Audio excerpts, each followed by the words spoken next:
I'm just so happy that you agreed to be a part of it. There's somebody out there right now that is waiting to hear the message from you because they weren't listening when I was talking.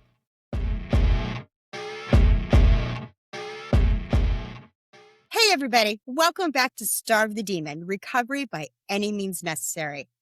I'm your host, Jenna, and today I'm talking with Travis. He's in recovery. Through 12 steps, we're going to hear his story, where he came from, what addiction looked like for him, what finally worked, and what his life looks like today. Travis, welcome to Starve the Demon. Hi. Thank you for doing this with me. Tell everybody a little bit about yourself. Who are you? Where are you from? Well, I'm originally from Oklahoma. I'm one of those late bloomers. I didn't start using until I was in my 20s. I moved to Kansas whenever I was 27. Shortly after moving here, I met who was then my wife. She's since passed. But the day that we met, she told me, said, just so you know, I'm a drug addict and I'm crazy. And I was like, kind of crazy too. That's all right. I like to smoke pot every once in a while. Not a big deal. I had no idea what she was trying to tell me. But I slowly learned I didn't really go down any dark roads until I was in my mid-20s. So it was extremely hard for me to find recovery. I didn't get clean until I was 50 years old. Wow. I just didn't think I was an addict, you know? I had to do a lot of research, I guess, is what they like to say, right? Your parents weren't addicts, alcoholics? No. I do remember, though, in high school, they used to have those little white crosses that you could buy at the gas station. Yes, get the big bottles, pink hearts and white crosses at the flea market. Oh, yeah. I can remember taking one of those, man, and I was like, wow, this fixed something I didn't know was broken. You know, like I feel great. I'm going to do this for the rest of my life. But, you know, it was something that you bought at the gas station, was completely legal, wouldn't make you fail a drug test. So I took those forever. Drinking did the same thing. It brought me out of my shell a little bit. I was funnier. I was able to relax a little more. I don't believe I was born an addict. Personally, I believe I developed the disease of addiction over a period of years. Like I earned this disease. You know what I mean? I haven't heard it said like that before. I really like the way you said that it fixed something you didn't know was broken. Yeah. It filled a hole you didn't even know you had. I get that. I think that hits very true with a lot of it. We wouldn't have done it if it wasn't great in the beginning, right? Absolutely. When did it cross the line for you? When did you realize that you had a problem? So I don't know exactly how old I was, but whenever spice was a thing, you know, I walked into this guy's shop. I owned my own business at the time, and I did a lot of cars for this guy, and he had opened up a coffee shop, and he was really struggling. So I started going there to get coffee. And one day I walked in his shop and he goes, "Hey man, do you get high?" And I was like, "Well, yeah, I mean, sort of. I don't not get high." And I like that. You know, and he was like, "Well, I want you to try something, man." And so he took me upstairs and he was manufacturing this spice. And he said, "Only hit it once." So of course I hit it twice. And I was like, "Man, you're going to be rich." And that was the first thing I ever did that just absolutely couldn't stop. I started manufacturing this stuff myself. At the time, I thought this was natural because he didn't tell me there was this stuff you sprinkled in it. It was natural. It's legal. This is just like the white crosses. It's like okay to do, you know?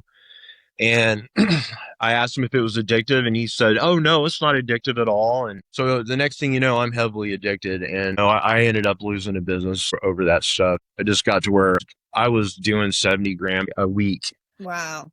By myself. Yeah, I died 3 times in one night on that stuff. Oh, and my goodness. Yeah, I'd come back and I'd be like, okay, man, I just hit it too hard that time. And then go for it again. I was able to stop doing that. I had to close my business and I moved on to the company I'm with now. I had stopped right before I went to work for this company. It was the worst withdrawal I'd ever been through in my entire life. I white knuckled it. You know, I did it on my own. Did you recognize at the time that you were crossing that line, or is that something you realized looking back? Yeah, because like I told you, the woman I was married to, she was an addict, and I used to go to meetings with her to make sure that she could get fixed because I didn't have a problem. I just wanted to make sure she went. You know what I mean? Sure. So I knew about meetings. So I knew about the 12-step program. I knew where to go, but I didn't think I needed to go there. Your wife at the time, did she know that you had a problem? She thought I was an addict from the day that she met me.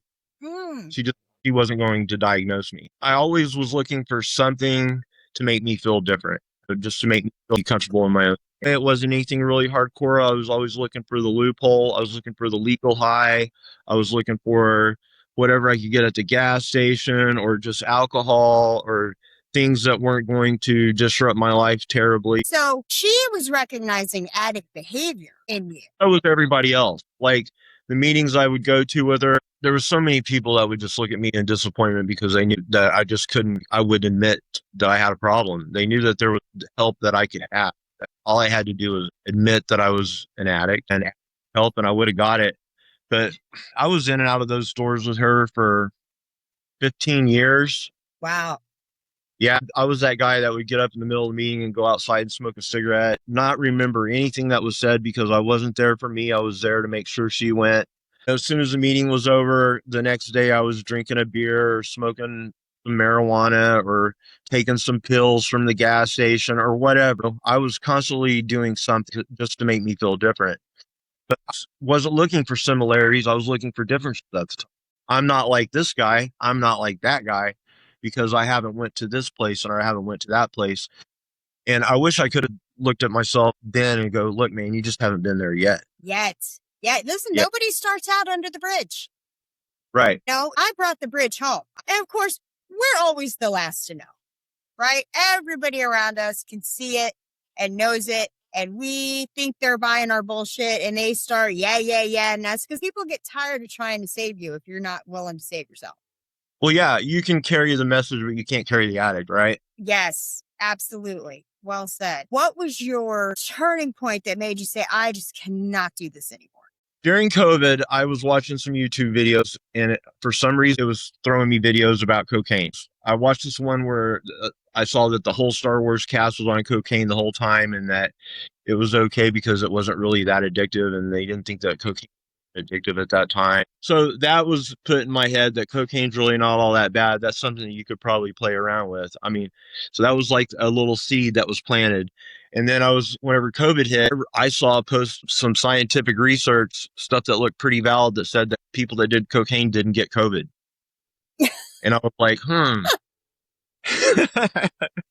So listen, that's not the dumbest thing I ever heard. Right. So I was able to justify trying cocaine for the first time. And somebody offered me some one day, and I was like, yes, let's do it. Wait a minute.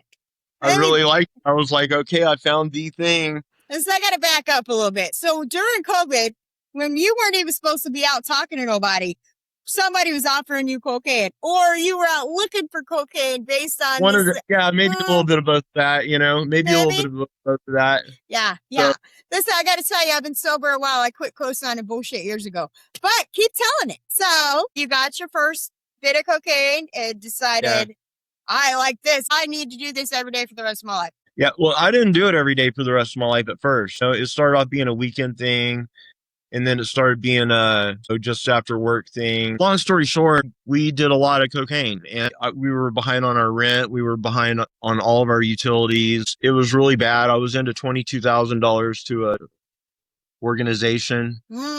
I wasn't selling it either. We got to a point where we were going to be evicted from our house, and I don't know how I didn't lose my job during this time, but I didn't get high before I went to work ever. It was always right after I got off work. I was constantly finding ways and means to get more, Sure. And it was really crazy because I didn't even want to be doing it at the end anymore. I was so disgusted with myself. I knew I was wrecking my life. Like, I would be on my way to go pick up and I would have to pull over and throw up. So I was looking around my house whenever I thought I was going to not have a place to live anymore. And I was trying to think, okay, what can I put in my car to get me by until I get my next paycheck where I can get us in a motel somewhere or something. My wife looked at me and she goes, what about my insulin? How are we going to keep my insulin cold? And I didn't have an answer for that. I instantly freaked out. I didn't have a solution. So here I am into thousands and thousands of dollars into front. So I was thousands of dollars behind in my rent. All of my utilities were about to be turned off. I didn't know I was so scared. I just kind of wanted to run, but the people I owed money to, you really couldn't run from. So I was too scared to run too. So the only solution I had was to go to a fucking meeting. That was the only card I had left. I went to a meeting that day. The guy that's my sponsor now, I walked up to him and I said, hey man, I want to kill myself. That's the bottom line. There's no hope for me. And he looked at me and he said, man, that's great. You're right where you should be. Congratulations, I'm so happy for you. I was like, what the hell's wrong with you, man? He was like, you're finally desperate enough to do something about your problem.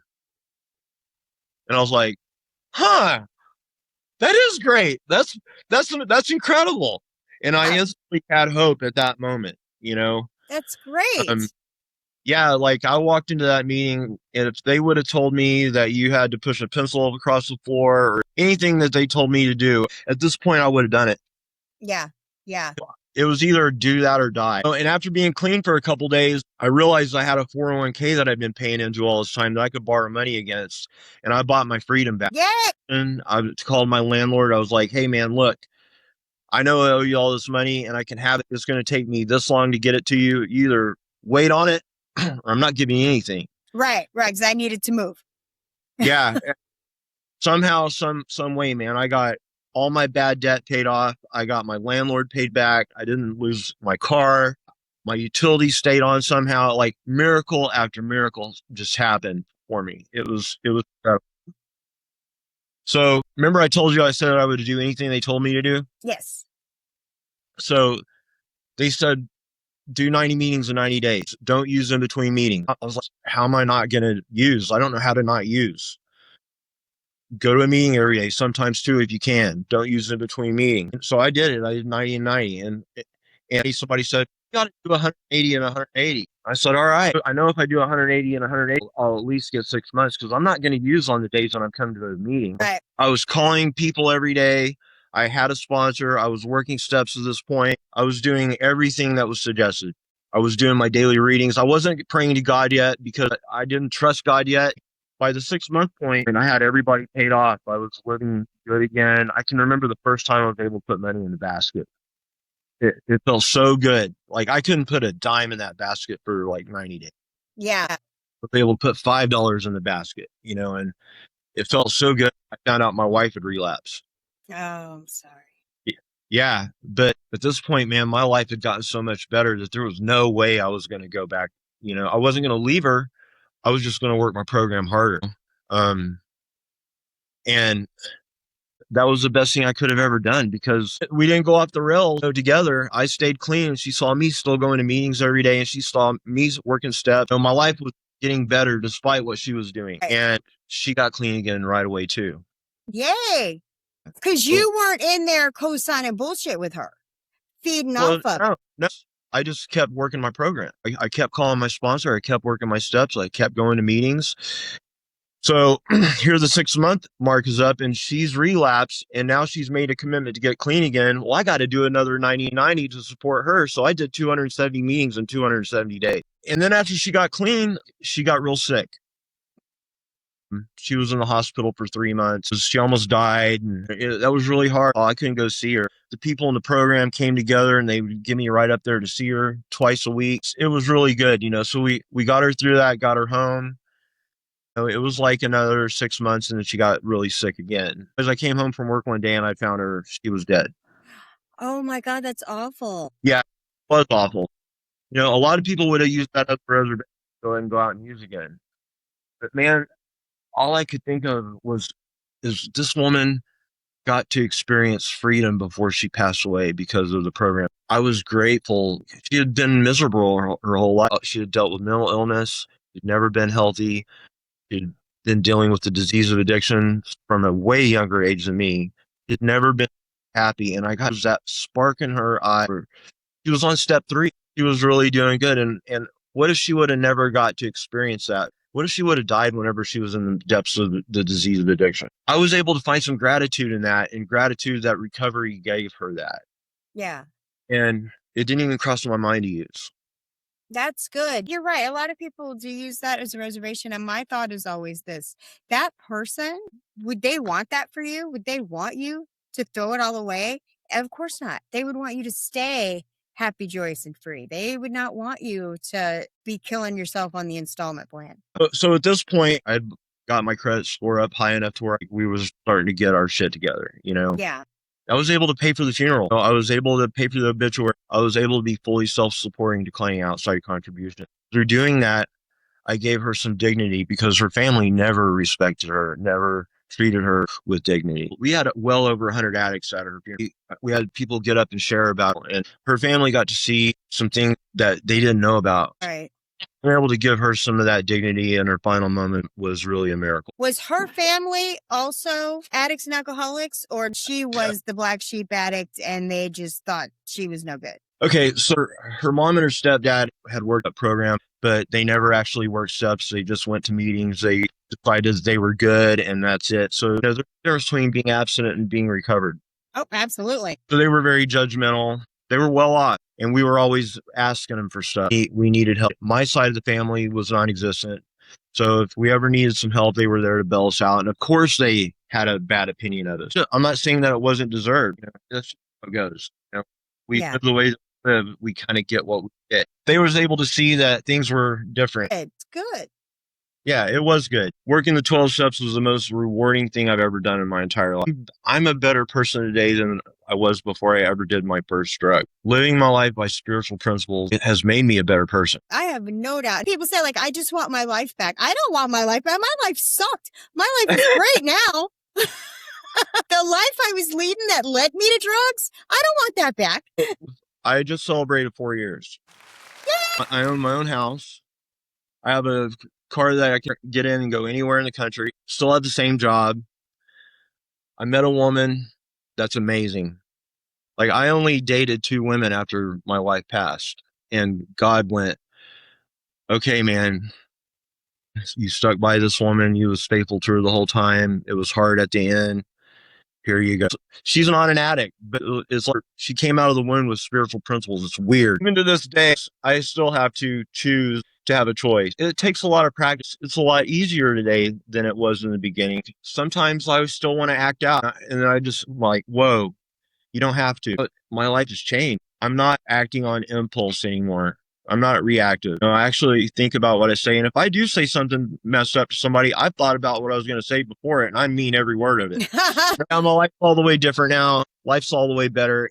People can't believe that I've came as far as I have in 4 years. Miracle after miracles just happened for me. Those miracles wouldn't have happened unless I was working a 12-step program. People that meet me today that didn't know me then would have never guessed that I was ever a drug addict.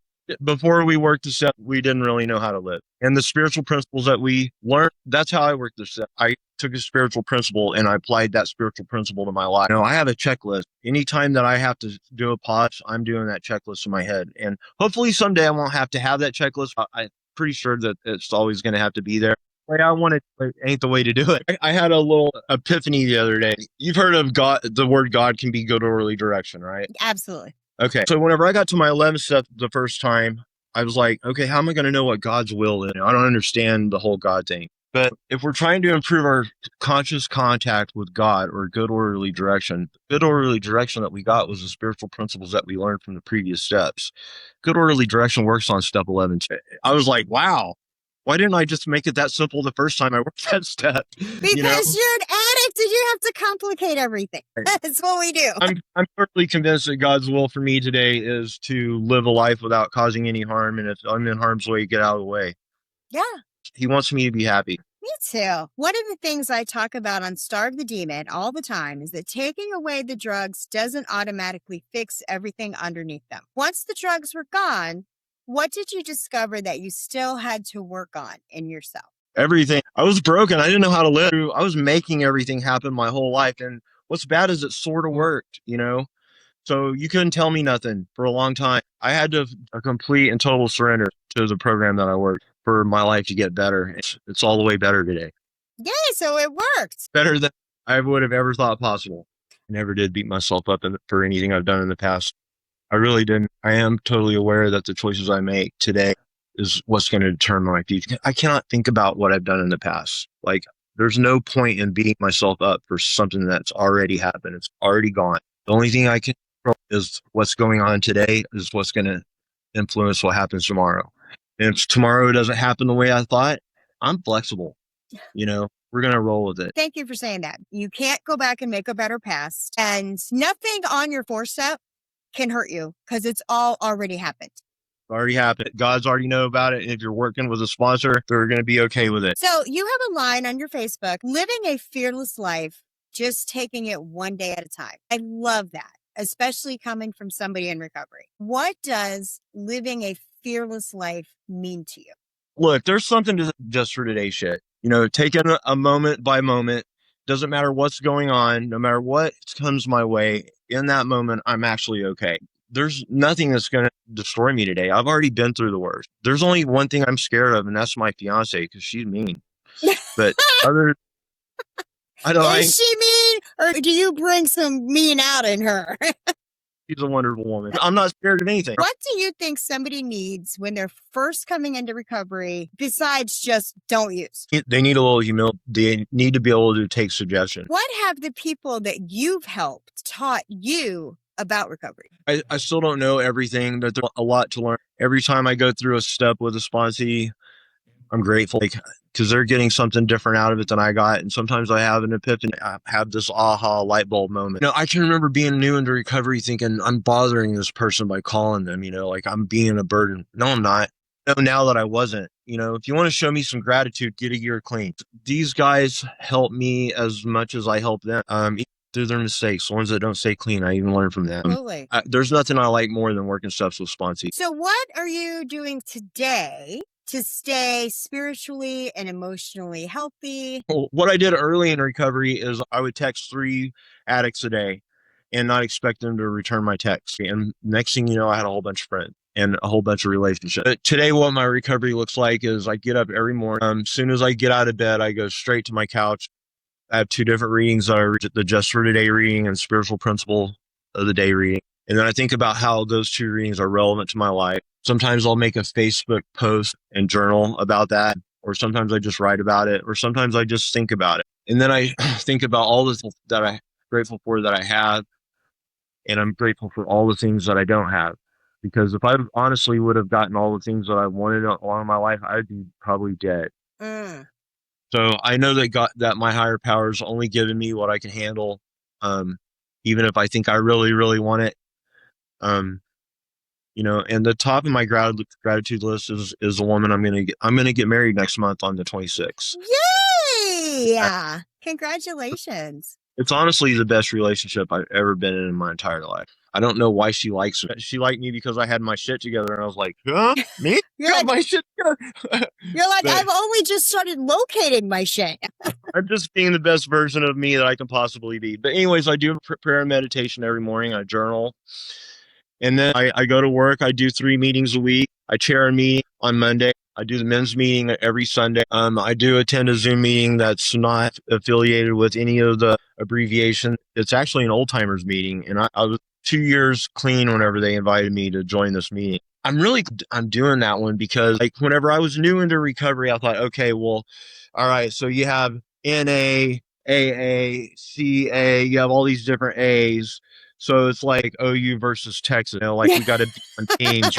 Yeah. And I'm going to this A because it's better than that A. And what are the differences? I've learned since doing this Zoom meeting that all these guys' recoveries looks just like mine. We all speak the same language. We all live by spiritual principles. We all learn and grow from each other. It's really been great. I answer my phone anytime that it rings. Unless I'm at work, I return every single phone call. I help where I can as long as it's reasonable. So I basically live my life to where I try to not cause any harm and I avoid harm. Live my life by spiritual principles. That's what I do for my recovery. That is awesome. If you had to pick one song that represents addiction or recovery, what would that song be? Lean on me. And why is that? Because we're not strong. We need each other to lean on.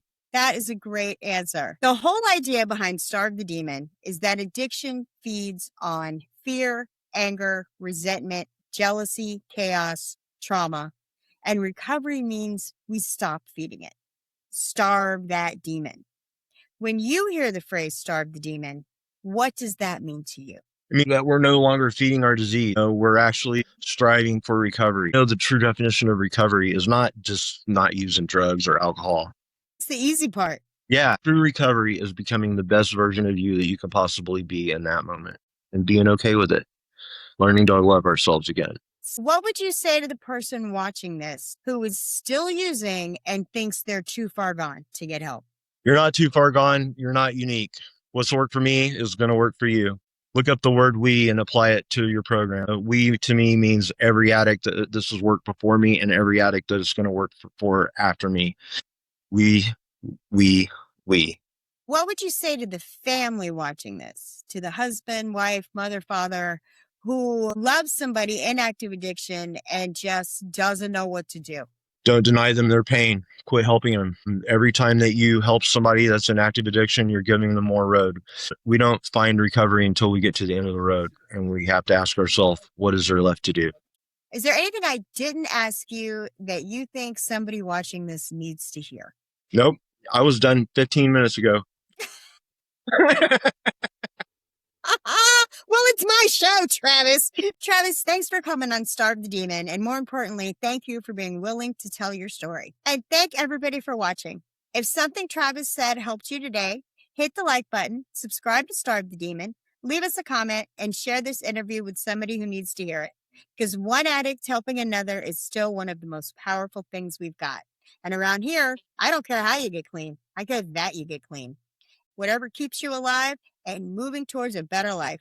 Recovery by any means necessary. You can find more interviews, recovery resources, book studies, and everything else we're doing at starvethedemon.com. If you want to help support what we're doing, you can buy me a coffee, grab some Starve the Demon merch, or just share the damn video. That costs you nothing and helps me more than you know. Until next time, keep starving the demon. Love everybody. Let God sort them out. And keep coming back. I'm going to keep coming back.